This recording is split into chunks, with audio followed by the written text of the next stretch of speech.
এই মায়েজাল আসলামী সম্পর্কে বলতে গিয়ে একজন বক্তাকে দেখলাম আল্লাহ তাআলার উপরে এমন একটি দোষ চাপিয়ে দিলেন যা অত্যন্ত ভয়াবহ। অথচ তারা নিজেদেরকে সহি আকিদার ধ্বজাধারী মনে করে, নিজেদেরকে এত বেশি হকপন্থী মনে করে, মনে হয় যেন তাদের এক পা জান্নাতের ভেতরে চলেই গিয়েছে।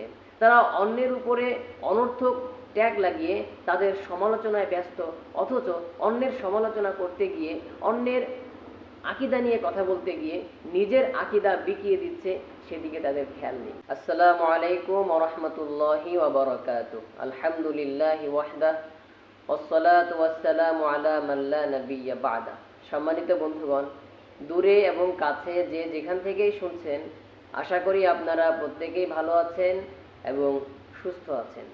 তিরমিজি শরীফের হাদিস, মায়েজ আল আসলামি রাসূল পাক সাল্লাল্লাহু আলাইহি ওয়াসাল্লামের কাছে এসে নিজের সম্পর্কে বললেন তিনি জিনা করেছেন।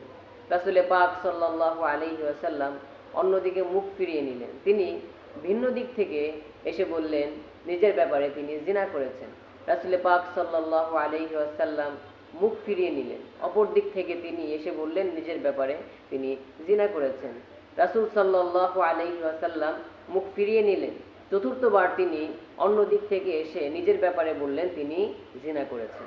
রাসূল সাল্লাল্লাহু আলাইহি ওয়াসাল্লাম তাকে বললেন, আবিকা জুনুন, তুমি কি পাগল? তিনি বললেন, লা, আমি পাগল না। রাসূল সাল্লাল্লাহু আলাইহি ওয়াসাল্লাম বললেন, আহসানতা, তুমি কি বিবাহ করেছো? মায়েজ আল আসলামি বললেন, নাম, হ্যাঁ, আমি বিবাহ করেছি। রাসূল সাল্লাল্লাহু আলাইহি ওয়াসাল্লাম তার ব্যাপারে নির্দেশ দিলেন তাকে যেন রজম করা হয়। রজম মানে পাথর নিক্ষেপ করে হত্যা করা। যখন তাকে হাররায় নিয়ে গিয়ে পাথর নিক্ষেপ করা হলো, পাথরের আঘাতে যখন তিনি জর্জরিত হলেন, তিনি দৌড় মারতে চেষ্টা করলেন। সাহাবীরা তাকে ধরে তার উপরে শাস্তি প্রয়োগ করলেন। রাসূলের কাছে যখন এই সংবাদ পৌঁছলো, রাসূল সাল্লাল্লাহু আলাইহি ওয়াসাল্লাম বললেন, হাল্লা তারাকতুমুহু, তোমরা কেন তাকে ছেড়ে দিলে না? সম্মানিত বন্ধুগণ, আজ আমাদের দেশে অন্যায়, অবিচার, ধর্ষণ, খুন, ব্যভিচার বেড়েই চলেছে। কারণ আমাদের দেশে যথাযথ বিচার ব্যবস্থা চালু নেই। ইসলামী বিচার ব্যবস্থা যদি চালু থাকতো তাহলে এ ধরনের অন্যায় এত বেশি ঘটতো না। যদি বিচার ব্যবস্থা সঠিকভাবে করা হতো তাহলে ইনশাআল্লাহ সমাজ থেকে অন্যায় অবিচার দূরীভূত হয়ে যেত। সম্মানিত বন্ধুগণ, এই হাদিসের ভেতরে মায়েজ আল আসলামি, এই মায়েজ আল আসলামি সম্পর্কে বলতে গিয়ে একজন বক্তাকে দেখলাম আল্লাহ তাআলার উপরে এমন একটি দোষ চাপিয়ে দিলেন যা অত্যন্ত ভয়াবহ। অথচ তারা নিজেদেরকে সহি আকিদার ধ্বজাধারী মনে করে, নিজেদেরকে এত বেশি হকপন্থী মনে করে, মনে হয় যেন তাদের এক পা জান্নাতের ভেতরে চলেই গিয়েছে। তারা অন্যের উপরে অনর্থক ট্যাগ লাগিয়ে তাদের সমালোচনায় ব্যস্ত, অথচ অন্যের সমালোচনা করতে গিয়ে, অন্যের আকিদা নিয়ে কথা বলতে গিয়ে নিজের আকিদা বিকিয়ে দিচ্ছে, সেদিকে তাদের খেয়াল নেই। সম্মানিত বন্ধুগণ, অন্যের দোষ ধরতে পারলেই নিজে শ্রেষ্ঠ নয়। অন্যকে নিয়ে দোষ ধরার আগে নিজেরটা নিজে চর্চা করুন, নিজের ভেতরে কি আছে সেটা আগে ভাবুন। রাসূল পাক সাল্লাল্লাহু আলাইহি ওয়াসাল্লাম বলেছেন, আল কাইসু মান দানা নাফসাহু, জ্ঞানী তো সেই ব্যক্তি যে নিজে নিজে সমালোচনা করে এবং মৃত্যু পরবর্তী জীবনের জন্য আমল করে। সম্মানিত বন্ধুগণ, অতএব অন্যকে নিয়ে কথা বলার আগে আগে নিজের হিসাবটা মিলিয়ে নেবেন।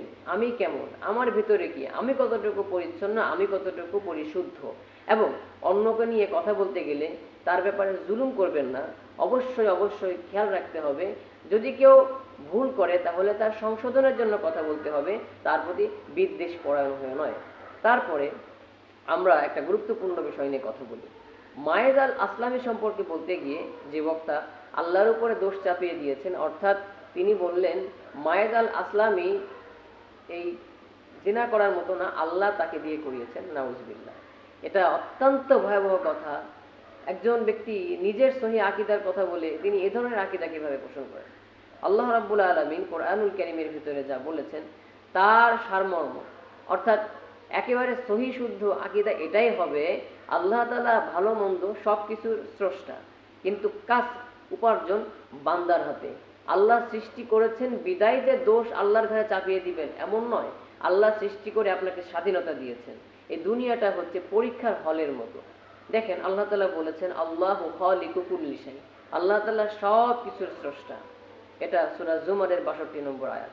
অন্য জায়গায় আল্লাহ রাব্বুল আলামিন বলেন, লাহা মা কাসাবাত ওয়া আলাইহা মাকতাসাবাত, সে তাই পায় যা সে উপার্জন করে এবং তাই তার উপরে বর্তায় যা সে করে। অর্থাৎ বান্দা যা করবে এটা তার উপার্জন, এটার দোষ আল্লাহর ঘাড়ে চাপিয়ে দেওয়া যাবে না। আমরা একটা উদাহরণ গ্রহণ করি। মনে করেন একজন ছাত্র পরীক্ষার হলে পরীক্ষা দিচ্ছে, শিক্ষক তার পাশে দাঁড়িয়ে।